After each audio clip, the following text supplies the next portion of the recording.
Okay, guys, a couple more tips and tricks on restoring these older Japanese bikes. This NSR250 SP Rothman. So this one was in pretty rough shape. You can see I've got this radiator protector screen all painted up nice. I had the whole thing off, and the radiator was actually bent. And a little trick on straightening that out. Basically, if you put it on level ground, and these four corners, because it's a curved radiator, if you can see, and it'll teeter totter if it's crooked. So you can stand on the corners, this corner and this corner, and then twist it with your shoulders. So put your toes on those two corners, grab the other side of it and twist it with your shoulders, in a sense, or your arms obviously, and it'll straighten out until you can lay it on level concrete and it doesn't teeter totter. The other thing that I did, this was a little crooked for some reason. I stuck a hammerhead in there. It fit perfectly, and then I could torque it. And that helped a lot, straighten that out. And then down here, there's a post that goes into a bracket. That post was slightly crooked. You can slide a socket on it that fits, and then just torque it with your wrench, and that straightened that out. Now, this mesh screen was also bent up, and one trick I used was you could bite it on this lip, in a sense, with some vice grips, and then whack it with a piece of wood next to that, and the opposing forces will straighten out that line. So that helped straighten all that stuff out. And then I sprayed it with a black metal converter, or rust converter primer. So I did that first, and then I sprayed it with the silver, kind of factory silver color, and that makes it kind of brighter and cleaner looking. It'll help you see any leaks that may pop up if it's brighter and lighter like that. The other thing I did was I painted the little shifter linkage. You can see right here it's nice and clean now. It was all rusted and chipped up. This thing's always beat up on pretty much every bike I've gotten.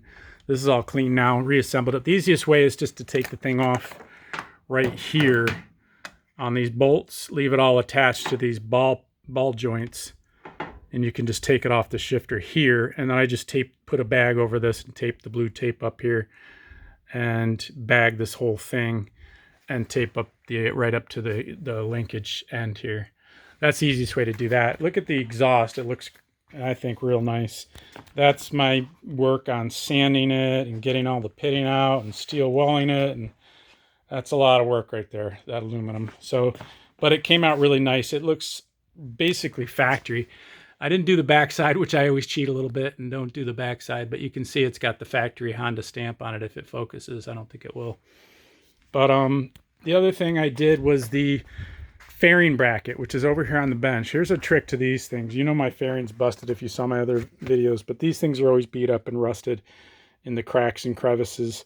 So it's very satisfying. You obviously got to sand the devil at it. Prep, as you know, is 9/10 of the game. Sand the devil at it. The better you sand it, the less you'll see the lips of the old paint. And then I just sprayed it. I hung it by a piece of wire and sprayed it with my silver paint to match up everything. And one thing you definitely want to do first, especially if you have a bike that you didn't have a proper fairing on, is you want to bend it and torque it into position to fit your fairing before you paint it.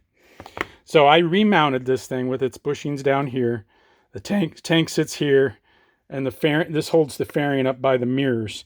And basically, I took my screwdriver, get a screwdriver that fits in these holes real tight, like I put a Phillips head through here, and make sure you get it all the way through and don't torque it and break that fitting off.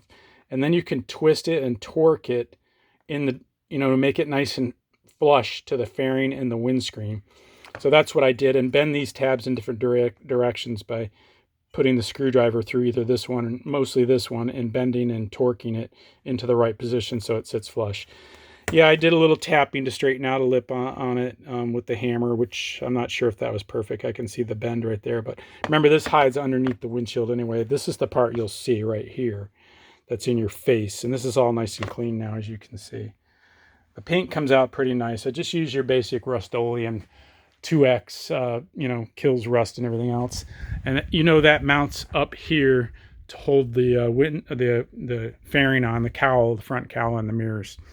So those are just a couple tricks of the trade there. I've learned the hard way, the long way.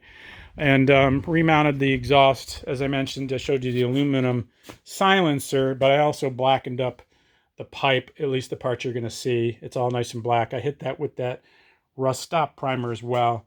It wasn't heat resistant, which I normally do heat resistant, but I ran out of that, so this will have to work for now. It doesn't get that hot anyway. I'm sure it'll hold up. But and I did do a little bit of sanding on this boot guard thing here and clean this up and got some pitting out. But hope that helps. Those are my tips for the day. Talk to you guys later.